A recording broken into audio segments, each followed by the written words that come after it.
اب نوٹ کر لیجئے، یہ کتابیں اگر آپ پڑھنا چاہیں تو کتاب الملاحم میں پڑھیے۔ بدترین عذاب عربوں پر آیا کھڑا ہے، سروں پر تنا ہوا ہے، بدترین۔ ایسی جنگ ہونی ہے الملحمۃ العظمیٰ، جس کو کہ میں بھی آپ کو گواہی پیش کر دوں گا، جسے کہا گیا ہے دی لاسٹ کروسیڈ۔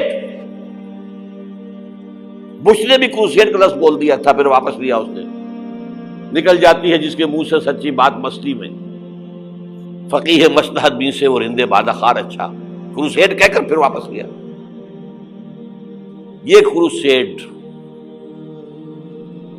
اس کے اوپر جس قدر نقصان ہونا ہے عربوں کا، گریٹر اسرائیل بنے گا، یہ عراق، شام، اردن، سعودی عرب کا کچھ شمالی علاقہ، ترکی کا جنوبی علاقہ، مصر کا صحرائے سینا، اور اس کے ساتھ ہی جو بہترین اس کا زرخیز ترین علاقہ ڈیلٹا آف نائل، یہ سب یہودیوں کے قبضے میں جائے گا۔ اس کو حدیث میں کہا گیا الملحمۃ العظمیٰ۔ عیسائی 80 علم لے کر ہے مسلمانوں تم پر حملہ آور ہوں گے، اور ہر علم کے نیچے 12,000 فوج ہوگی، 9.5 لاکھ فوج۔ یہ نیٹو کی تیاری کس کے لیے ہو رہی ہے؟ جب یو ایس ایس آر کا خاتمہ ہوا تو پوچھا گیا تھا نیٹو چیف سے، اب کس لیے؟ تمہارا وہ دشمن تو ختم ہو گیا، اب ہمیں اسلامک فنڈامنٹلزم سے نمٹنا ہے۔ وہ جانتے ہیں خطرہ یہی ہے، اب اسلام ابھر سکتا ہے، مسلمانوں کے سینوں کے اندر وہ آگ ہے، اوپر خاکستر آ گیا ہے، تمہیں اٹھانا بیٹھنا، یہ اندر تو انگارہ ہے، اوپر سے راکھ ہے، اس سے دھوکہ نہ کھا جانا ان کے دلوں کے اندر۔ اور بش نے کہا تھا مسلمان چاہتے ہیں کہ ہسپانیہ سے لے کر انڈونیشیا تک نظام خلافت قائم کریں، اور میں حیران ہوا تھا کہ اس کمبخت کو ہسپانیہ کا خیال کیسے آ گیا؟ ہمیں تو کبھی آتا ہی نہیں، اب ہم تو بھول گئے، وہ تو 500 برس پرانی بات ہے جبکہ وہاں سے ہمیں نکال دیا گیا تھا۔ اگرچہ اقبال نے کہا تھا ہے ارض فلسطین پہ یہودی کا اگر حق، ہسپانیہ پر حق نہیں کیوں اہل عرب کا؟ ہسپانیہ میں تو 800 سال حکومت کی مسلمانوں نے، اور ابھی 500 برس سے گزرے ہیں نا۔ یہودی تو ارض مقدس سے 2000 سال نکالے گئے، انہیں لا کے آباد کیا گیا، عربوں کے سینے میں خنجر پھونک دیا گیا۔ وہ چھوٹا سا ملک جو چاہتا کرتا، کوئی پوچھنے والا نہیں۔ امریکہ جیسے اپنے بیٹے کی حفاظت کرے ویسے کرتا ہے اس کی۔ اور حضور نے فرمایا ہے وہ جنگ جب ہوگی تو ایک باپ کے اگر 100 بیٹے ہوں گے تو 99 ختم ہو جائیں گے، ایک بچے گا۔ یہ حدیث ہے، حدیث ہے صحیح۔ اور آپ نے فرمایا ویل للعرب من شر قد اقترب، عربوں کے لیے ہلاکت ہے، عربوں کے لیے بربادی ہے اس شر سے جو قریب آ چکی ہے۔ اور آج جس طرح انہوں نے ان کی تہذیب کو اختیار کر لیا ہے، دبئی جا کر دیکھیے، بدترین مغربی معاشرہ جو ہے وہ دبئی کے اندر ہم نے قائم کر کے دکھا دیا۔ اب سعودی عرب اس راستے پر بڑھ رہا ہے۔ اور اس کے بعد نمبر 2 پر جو ہے ہم پاکستانی ہیں، لیکن میں اس کے وہ پہلی بات جو کہہ رہا ہوں وہ تو یقینی ہے، اس میں تو احادیث صحیحہ موجود ہے۔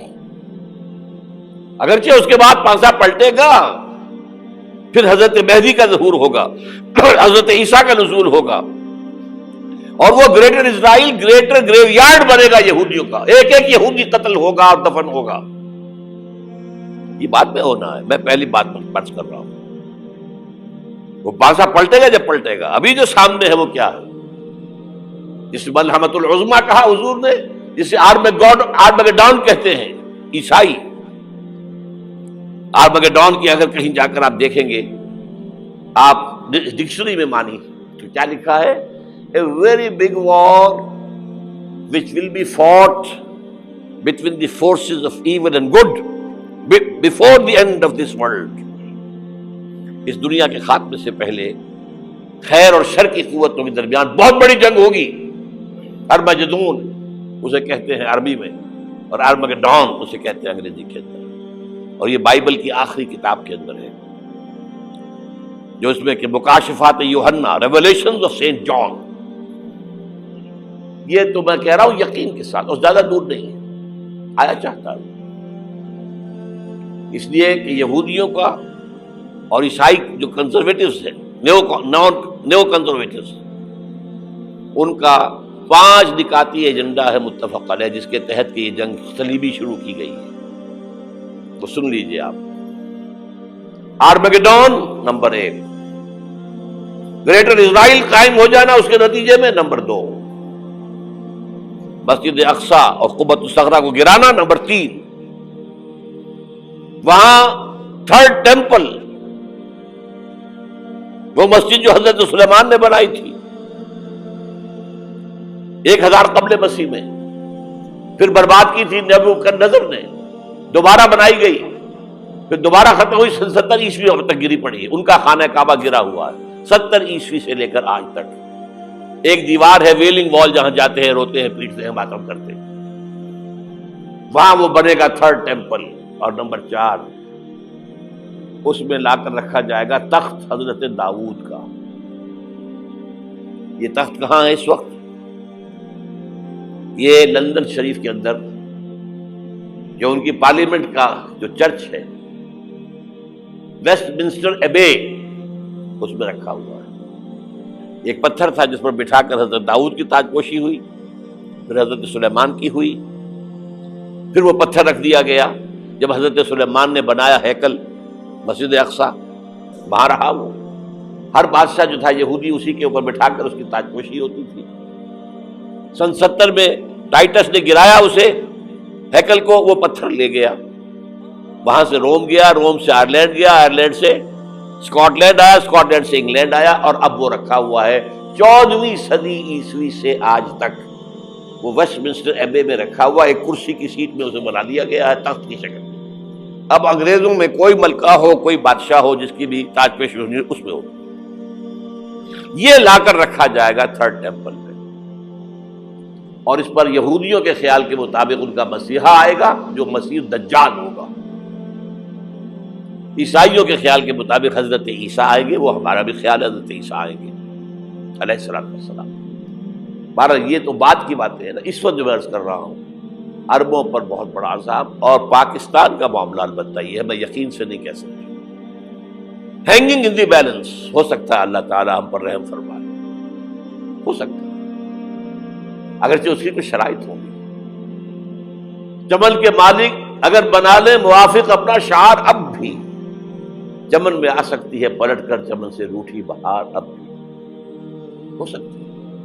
اور یہ بھی ہو سکتا ہے کہ اللہ تعالیٰ نے معجزانہ طور پر ہمیں ملک دیا، ہم نے اللہ سے بدعہدی کی، وعدہ خلافی کی، غداری کی، لہذا سزا دی جائے اور ہم سے یہ ملک چھین لیا جائے. It's just possible. دور نہ سمجھے، اسے انہونی بات نہ سمجھے. جو گھیراؤ ہو رہا ہے آپ کے مغرب میں نیٹو فورسز اور مشرق میں بھارتی فورسز گدھوں کی طرح بیٹھے ہوئے انتظار کر رہے ہیں پاکستان اور ڈسٹیبلائز ہو جائے، یہاں اور بدامنی ہو جائے. اب لاہور میں پھر آج دھماکے ہو گئے ہیں. 2 دن پہلے کا دھماکہ میں سہ کے آیا ہوا ہوں، آپ کے سامنے بیٹھا ہوں. وہ جانیں بچی ہیں جو ہماری اکیڈمی کا حشر ہوا، وہ تو میں آپ کو نہیں بتا سکتا.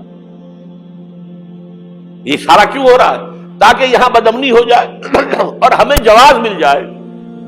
مغرب سے نیٹو فورسز داخل ہو جائیں، مشرق سے بھارتی فورسز آ جائیں اور ہمارے ایٹمی دانت توڑ کر اور پھر ہمیں بھارت کے سامنے ڈال دیا جائے. نو ڈو ایز یو لائک. یہ ان کا نقشہ ہے. ہوگا کیا وہ اللہ جانتا ہے، ہوگا وہ جو اللہ چاہے.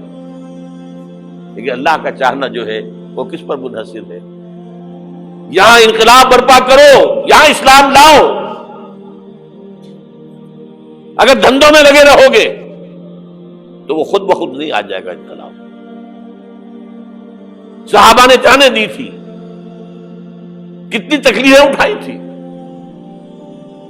12 برس تک مکی دور کے اندر با نشہ درویشی در ساز و دمادم زن، جو پختہ شبی خدرا بر سلطنت جم سن. یوم طائف یاد ہے جو حضرت عائشہ فرماتی ہے کہ میں نے پوچھا تھا حضور سے کہ یوم احد سے زیادہ سختی بھی آپ پر کبھی آئی؟ یوم احد پر کیا ہوا تھا؟ تلوار کا وار پڑا تھا آپ کے چہرہ مبارک، یہ جو رخسار کی ہڈی ہے اس کے اندر وار گیا ہے، اوپر خود کی 2 کڑیاں تھیں وہ اس میں گھس گئیں، 2 دندان مبارک شہید ہوئے۔ وہ خود کی کڑیاں ایک صحابی نے اپنے دانتوں سے پکڑ کے کھینچنے کی کوشش کی، دانت نکل گئے، وہ نہیں نکلی، کیا جتن کر کے نکالی گئی ہوگی تو خون کا فوارہ آیا، اتنا خون گیا ہے کہ آپ بے ہوش ہو گئے، گر گئے، اور مشہور یہ ہو گیا کہ آپ کا تو انتقال ہو گیا، شہادت ہو گئی۔ یہ سیرت کبھی پڑھی ہے؟ حضرت عائشہ کے ہوش کا تو یہی دور تھا نا، یوم طائف میں جو آپ کی کیا تھی، بچی تھی، انہیں کیا پتا کیا ہو رہا ہے حضور کے ساتھ۔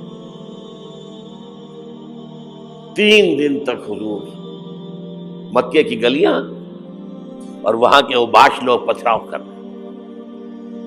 گئے تھے اس امید میں کہ شاید وہاں کا کوئی سردار ایمان لے آئے، تو یہاں تو ابو طالب بھی فوت ہو گئے، یہی دنیاوی سہارا تھا، خاندانی سہارا تھا ابو طالب کے ذریعے، اور گھر میں ایک دلجوئی کرنے والی رفیقہ حیات تھی، وہ بھی، ان کا بھی انتقال ہو گیا۔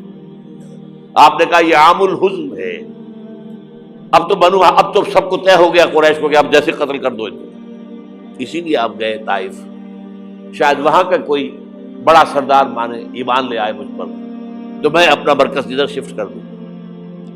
تینوں سے ملے ہیں، تینوں نے وہ جواب دیے، نکل جاؤ یہاں سے، میں تمہارے ساتھ بات بھی کرنے کو تیار نہیں۔ اچھا، تمہارے سوا کوئی نہیں ملا تھا اللہ کو نبی بنا کر بھیجنے کے لیے؟ دیکھو جاؤ، میں بات نہیں کرنا چاہتا، ہو سکتا ہے میں بے عزتی کر بیٹھوں، اور واقعی تم اللہ کے نبی ہو تو میں مارا جاؤں گا، جاؤ جاؤ جاؤ۔ یہ سلوک محبت کے ساتھ ہوا ہے۔ اور پھر چھوکروں کو، اسٹریٹ ارچنز جنہیں آپ کہتے ہیں، اشارہ کیا، خبر لو ان کی، پتھراؤ ہو رہا ہے، ساتھ کوئی ہے ہی نہیں، ایک آدمی صرف، زید ابن حارثہ۔ اب سامنے سے پتھر آ رہے ہیں تو حضرت زید آگے آ جاتے ہیں، ڈھال بنتے ہیں، مجھے لگے پتھر حضور کو لگے، آپ پیچھے سے آ رہے ہیں، چاروں طرف سے تو ڈھال نہیں بن سکتا ایک شخص، جسم لہو لہان، خون جا کر جوتیوں میں جم گیا ہے، جوتی اتر نہیں دی۔ پھر وہاں سے واپسی پر جو دعا مانگی ہے، اللہم الیک اشکو ضعف قوتی وقلت حیلتی وہوانی علی الناس، اے اللہ تیری جناب میں فریاد لے کر آیا ہوں اپنے قوت کی کمی کا، اپنے وسائل کی کمی کا، اور جو ذلت و خواری ہو رہی ہے لوگوں کے سامنے، الا ملتقننی، مجھے کس کے حوالے کر دیا ہے، الا بعیدی یتجہمنی، یہ میرے اوپر ہجوم کر کے آ جائے، حملہ کرے، اور عدو ملکتا امرے، یہ دشمن کے حوالے میرا معاملہ کیا، جو چاہے کر دے وہ۔ لیکن پھر عبدیت غالب آتی ہے، ان لم یکن علی غضبک فلا ابالی، اللہ اگر تو ناراض نہیں ہے تو مجھے کوئی پرواہ نہیں، سر تقدیم خم ہے جو مزاج یاد میں آئے، مجھے اندیشہ یہ ہے کہ تو ناراض تو نہیں ہوگی۔ یہ تکلیفیں جھیلی ہے، سینکڑوں صحابہ نے جانوں کا نذرانہ پیش کیا ہے، احزاب کی جنگ میں فاقوں پر فاقے ہو رہے تھے، اور ان فاقوں کی حالت میں خندق کھودنے کا حکم ملا ہے، لوگوں کی کمریں دوہری ہو رہی ہیں، پتھر باندھے ہیں اپنے پیٹوں سے، اپنی چادروں کے ساتھ کس کر کمر دوہری نہ ہو جائے، اور جب صحابہ کدالیں چلا رہے ہیں تو کیا کہہ رہے ہیں، نحن الذین بایعوا محمدا علی الجہاد ما بقینا ابدا، اللہم لا عیش الا عیش الاخرہ۔ صحابہ کہتے تھے ہم وہ لوگ ہیں جنہوں نے محمد سے بیعت کی ہے کہ جہاد کرتے رہیں گے جب تک جان میں جان نکل جائے تو بات، اور جان ہے، چاہے ابھی بھوک سے کمر دوڑی ہوئی جا رہی، جان تو ہے۔ اور ایک دفعہ کہتے تھے اللہم لا عیش الا عیش الاخرہ، اللہ عیش، زندگی تو آخرت کی زندگی ہے۔